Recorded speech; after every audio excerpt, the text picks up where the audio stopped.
इस दुनिया में किसी को बड़े घर की ताकत मिलती है, किसी को रिश्तों की गर्मी, किसी को नाम और शोहरत, पर एक ऐसी भी ताकत है जो इन सब से कहीं ऊपर है, ईमानदारी। एक छोटा सा गांव जहां जमीन साधारण थी पर कहानियां असाधारण। उसी गांव में रहता था एक बच्चा, आरव। उसके पास न अच्छे कपड़े थे न पैसा, लेकिन दिल सोने जैसा साफ। हर सुबह आरव की आंखें सूरज की चमक से नहीं, जिम्मेदारी से खुलती थीं। टूटा घर, टूटी चीजें, लेकिन उसके हौसले कभी नहीं टूटे। वह घर के छोटे मोटे काम करता, लोगों की मदद करता और हर दिन दिल में एक ही बात रखता, आज भी मुझे अच्छा इंसान बनकर रहना है।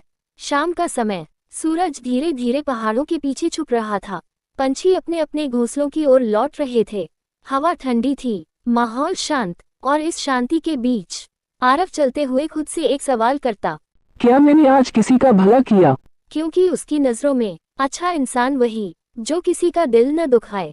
उसी रास्ते पर एक बुजुर्ग कांपते हुए खड़े थे, चेहरे पर घबराहट, नजरें रास्ता ढूंढ रही थीं। कई लोग वहां से गुजरते रहे, किसी ने नहीं पूछा आप ठीक हैं, लेकिन आरव रुक गया, धीरे से बोला, दादाजी, क्या हुआ? बूढ़े व्यक्ति की आंखों में उम्मीद जागी। बेटा, मैं रास्ता भूल गया। आरव ने हाथ थामा। आइए, मैं आपको पहुंचा देता हूँ। रास्ता लंबा था, पर आरव की मुस्कान ने उस सफर को आसान बना दिया। आखिरकार बुजुर्ग का घर दिखा, उनकी आंखों में राहत, दिल में दुआ। बेटा, मेरे पास तुम्हें देने के लिए कुछ नहीं। आरव ने झुकते हुए कहा।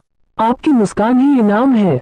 वह बिना रुके वहां से आगे बढ़ गया, दिल हल्का और खुश। अगली सुबह बाजार में शोर, थैली, मेरी पैसों वाली थैली गुम हो गई।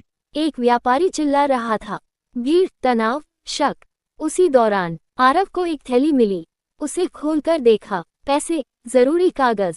अगर वह चाहता तो कोई रोकने वाला नहीं था, लेकिन उसने थैली उठाई और सीधे व्यापारी को लौटा दी।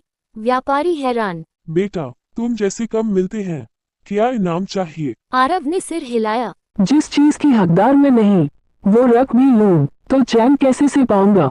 लोगों ने तालियां बजाईं। आरव सबके दिलों में जगह बनाने लगा। धीरे धीरे आरव की ईमानदारी गांव की आदत बनने लगी। बच्चे एक दूसरे का सम्मान करने लगे, बड़े झूठ बोलने से बचने लगे। मोहल्ले में बहस कम होने लगी। छोटे काम, बड़ा बदलाव। लेकिन अच्छाई का रास्ता हमेशा आसान नहीं होता। एक दिन गांव में चोरी हुई, सामान गायब, लोग नाराज, और किसी ने उंगली उठाए आरव पर। ये हमेशा दूसरों की चीजों में नाक घुसाता है, इसीलिए लिया होगा। बेगुनाह, फिर भी इल्जाम। आरव की आंखों में तकलीफ साफ थी, पर उसकी आवाज में सच की ताकत भी। मैंने नहीं किया। पर किसी ने उसकी बात नहीं सुनी। उस रात आरव अकेला था, आसमान की तरफ देखता। माँ की कही बात उसकी यादों में गूंजी, अगर दिल साफ हो बेटा, तो भगवान भी तेरे साथ होते हैं। उसने अपने आंसू पोंछे और अपने सच पर अडिग रहा। कुछ दिन बाद सच सामने आ गया, चोरी करने वाला पकड़ा गया। गांव को अपनी गलती का एहसास हुआ। लोग आए, सर झुकाकर बोले, हमसे गलती हुई आरव। और आरव ने मुस्कुराकर माफ कर दिया, क्योंकि उसका दिल नफरत के लिए नहीं बना था। सुबह का एक साधारण सा समय, लेकिन आरव की सुबह साधारण नहीं होती थी। घर छोटा था, पुराना था, मगर उसके सपने नए और बड़े थे। वह रोज जल्दी उठता, घर के काम पूरे करता, और फिर दुनिया के सामने खुद को साबित करने की कोशिश में जुट जाता। गांव में आज कुछ अलग था। लंबे इंतजार के बाद आखिरकार गांव में स्कूल खुल रहा था। लोगों के चेहरों पर खुशी भी थी और उम्मीद भी, लेकिन उम्मीद हर किसी को बराबर नहीं मिलती। कुछ को शब्दों में ताने मिलते हैं, कुछ को चुप्पी में। आरव वही बच्चे की तरह स्कूल के बाहर खड़ा था, हिचकिचाता हुआ, पर अपने सपनों को पीछे न धकेलते हुए। वह सोच रहा था, क्या ये जगह मेरे लिए बनेगी? क्या ये रास्ता सच में मेरा है? स्कूल के भीतर सब कुछ नया था, दीवारें, किताबें, मेज, कुर्सियां, और बच्चों के चेहरों पर चमक। लेकिन एक चेहरा ऐसा भी था जो पुराने हालातों से लड़कर आया था। आरव का कई नजरें उसे देख रही थीं, कुछ उत्सुकता से, कुछ तिरछी हंसी के साथ। पर आरव ने एक ही फैसला लिया, नजरें नीची नहीं होंगी, मौका नहीं छोड़ूंगा। वह बैठता है, बहुत ध्यान से लिखता है, हर शब्द में विश्वास डालता है, और धीरे धीरे बच्चे जो पहले उसे देखकर हंसते थे, अब उसकी मेहनत देखकर खुद चुप हो जाते हैं।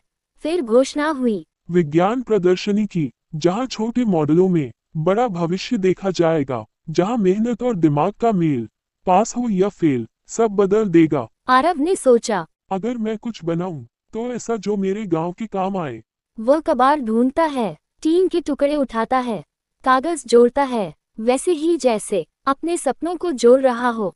रातें छोटी पड़ने लगी, मेहनत बढ़ी, और एक दिन उसने एक मॉडल बना दिया। बारिश के पानी को संग्रहित करने वाला मॉडल। एक छोटा सा विचार, मगर गांव के लिए बहुत बड़ा बदलाव। लेकिन अच्छाई की राह पर अड़चनें भी कदमताल करती हैं। कुछ लोग दूसरों की रोशनी देखकर अपनी आंखें बंद कर लेते हैं। ईर्ष्या ने मॉडल तोड़ दिया। आरव की मेहनत जमीन पर बिखर गई। वह टूट गया, पर सिर्फ कुछ देर के लिए, क्योंकि टूटन ही उसे और मजबूत बना रही थी। रात फिर आए, इस बार थकान के साथ, पर हार के बिना। वह फिर से जुटा, फिर से बनाता रहा, जब तक कि उसका सपना फिर से खड़ा नहीं हो गया। प्रदर्शनी के दिन हवा भी अलग थी, जैसे पेड़, मिट्टी, आसमान सब उसके साथ खड़े हों। छोटा सा मॉडल था, पर उसका उद्देश्य बहुत बड़ा। लोगों ने देखा, समझा और महसूस किया कि यह बच्चा किसी साधारण सोच से नहीं चला। और जब परिणाम आया, पूरा गांव जान गया कि सबसे बड़े कपड़े नहीं, सबसे बड़ा दिल होता है। छात्रवृत्ति मिली, नाम के साथ सम्मान भी। लोगों की आंखों में अब मजाक नहीं, विश्वास था। आरव की नजरें आसमान की तरफ उठी, जैसे कह रही हूँ, मेरा सफर अब शुरू हुआ है। गांव की गलियों में हवा बदलने लगी थी, अच्छाई अब आदत बनने लगी थी। एक बच्चे की मेहनत, कई दिलों की सोच बदलने लगी थी। लेकिन ये सिर्फ एक जीत नहीं थी, ये परीक्षा की शुरुआत थी, क्योंकि अच्छाई को सबसे ज्यादा संघर्ष करना पड़ता है।